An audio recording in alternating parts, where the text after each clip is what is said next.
The Adventures of Johnny Chuck by Thornton W. Burgess. Section 1, Chapter 1. Gentle Sister Southwind Arrives. Good news for everyone, above or down below, for Master Winsome Bluebird's come to whistle off the snow. All the Green Meadows and all the Green Forest had heard the news. Peter Rabbit had seen to that, and just as soon as each of the little meadow and forest folks heard it, he hurried out to listen for himself and make sure that it was true. And each, when he heard that sweet voice of Winsome Bluebird, had kicked up his heels and shouted, "Hurrah!" You see, they all knew that Winsome Bluebird never is very far ahead of gentle Sister Southwind, and that when she arrives, blustering, rough Brother Northwind is already on his way back to the cold, cold land where the ice never melts. Of course, Winsome Bluebird doesn't really whistle off the snow, but after he comes, the snow disappears so fast that it seems as if he did. It is surprising what a difference a little good news makes. Of course, nothing had really changed that first day when Winsome Bluebird's whistle was heard on the Green Meadows and in the Green Forest, but it seemed as if everything had changed. And it was all because that sweet whistle was a promise that everyone knew would come true. And so there was joy in all the hearts on the Green Meadows and in the Green Forest. Even grim old Granny Fox felt it. And as for Reddy Fox, why, Reddy even shouted good-naturedly to Peter Rabbit and hoped he was feeling well. And then gentle Sister Southwind arrived. She came in the night, and in the morning there she was, hard at work making the Green Meadows and the Green Forest ready for Mr. Spring. She broke the icy bands that had bound the Smiling Pool and the Laughing Brook so long. And the Smiling Pool began to smile once more, and the Laughing Brook to gurgle, and then to laugh, and finally to sing merrily. She touched the little banks of snow that remained, and straightway they melted and disappeared.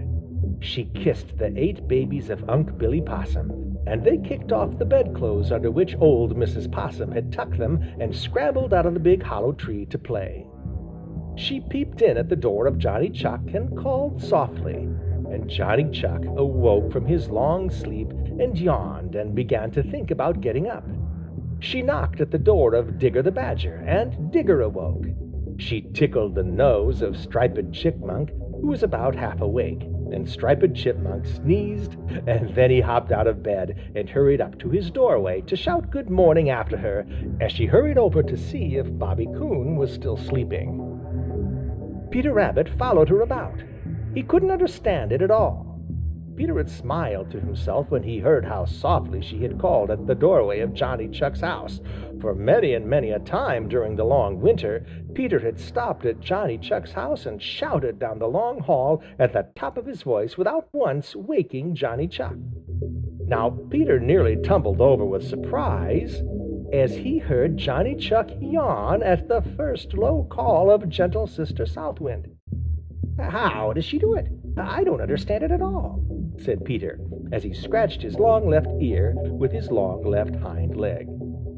Gentle Sister Southwind smiled at Peter. "There are a lot of things in this world that you will never understand, Peter Rabbit.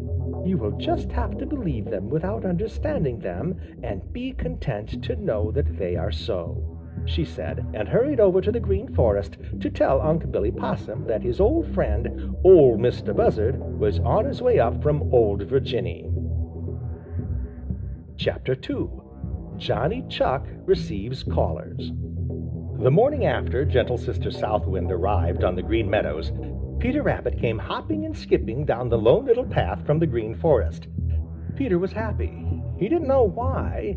He just was happy. It was in the air. Everybody else seemed happy too.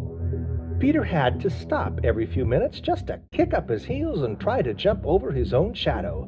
He had felt just that way ever since gentle Sister Southwind arrived. "I simply have to kick and dance. I cannot help but gaily prance. Somehow I feel it in my toes whenever gentle Southwind blows." So sang Peter Rabbit as he hopped and skipped down the Lone Little Path. Suddenly he stopped right in the middle of the verse. He sat up very straight and stared down at Johnny Chuck's house. Someone was sitting on Johnny Chuck's doorstep. It looked like Johnny Chuck. No, it looked like the shadow of Johnny Chuck. Peter rubbed his eyes and looked again. Then he hurried as fast as he could, lipperty-lipperty-lip. The nearer he got, the less like Johnny Chuck looked the one sitting on Johnny Chuck's doorstep.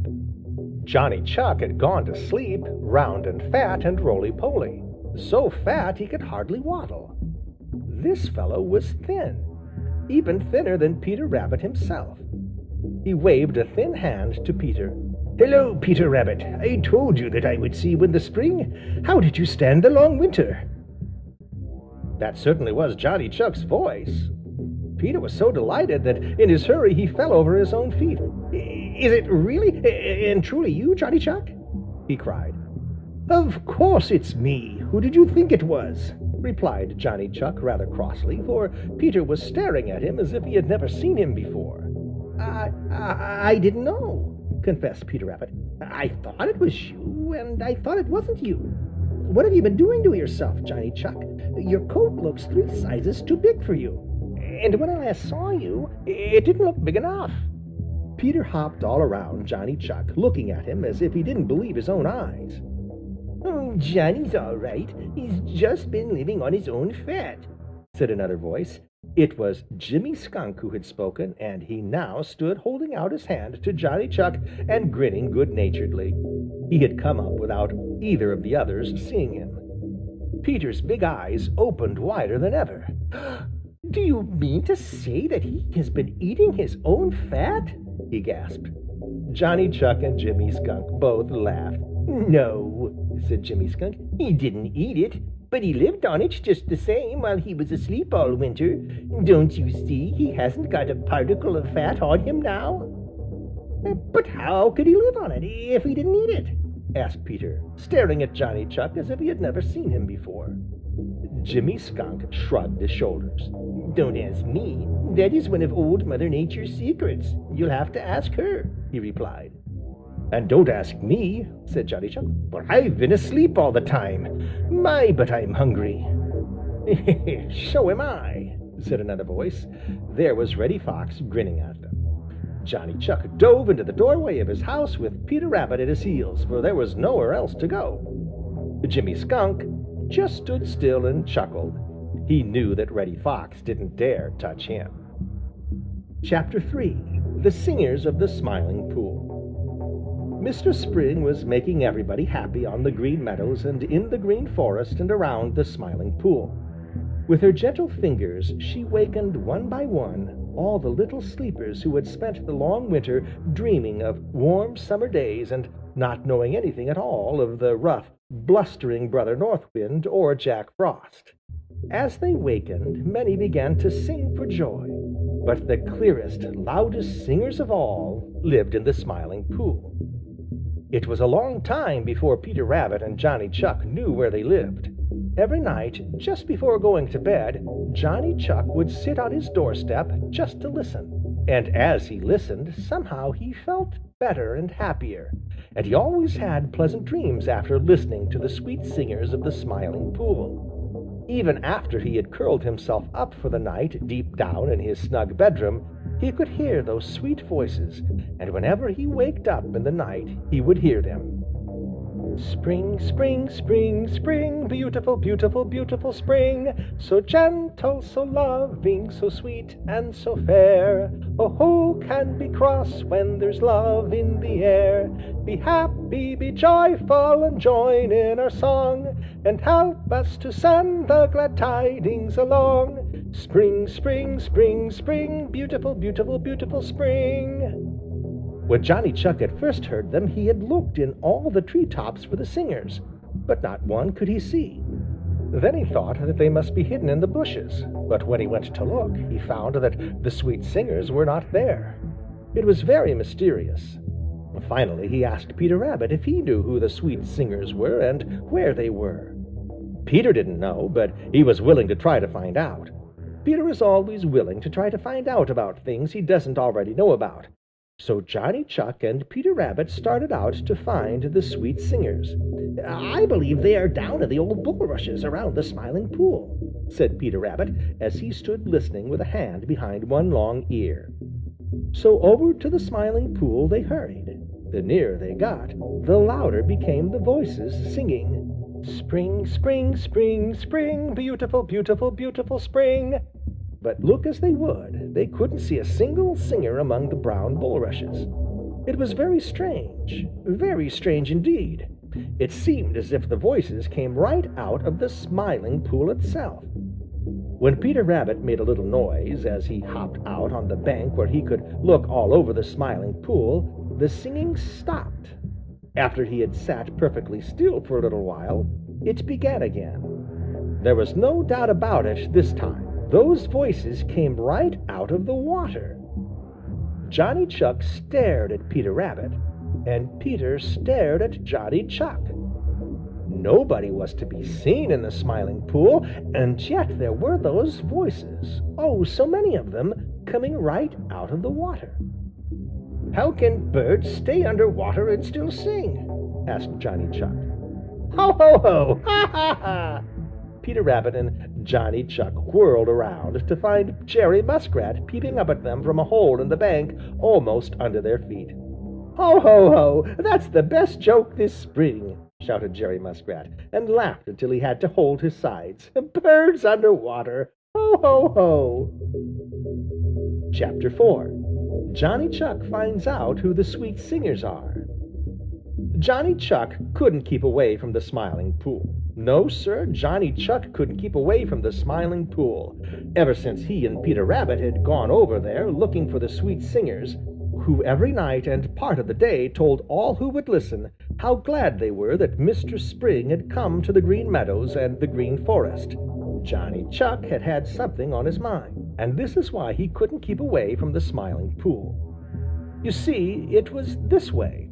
Johnny and Peter had thought that, of course, the sweet singers were birds. They hadn't dreamed of anything else. So, of course, they went looking for birds. When they reached the Smiling Pool, the voices came right out of the water.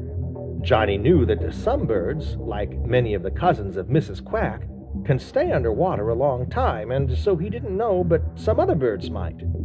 Jerry Muskrat was always watching for Johnny whenever he came to the Smiling Pool, and his eyes would twinkle as he would gravely say, "Hello, Johnny Chuck. Have you seen the birds sing underwater yet?" Johnny would smile good-naturedly and reply, "Not yet, Jerry Muskrat. Won't you point them out to me?" Then Jerry would reply, "2 eyes you have, bright as can be. Perhaps some day you'll learn to see." Then Johnny Chuck would sit as still as ever he knew how and watch the Smiling Pool. But not a bird did he see in the water, though the singers were still there.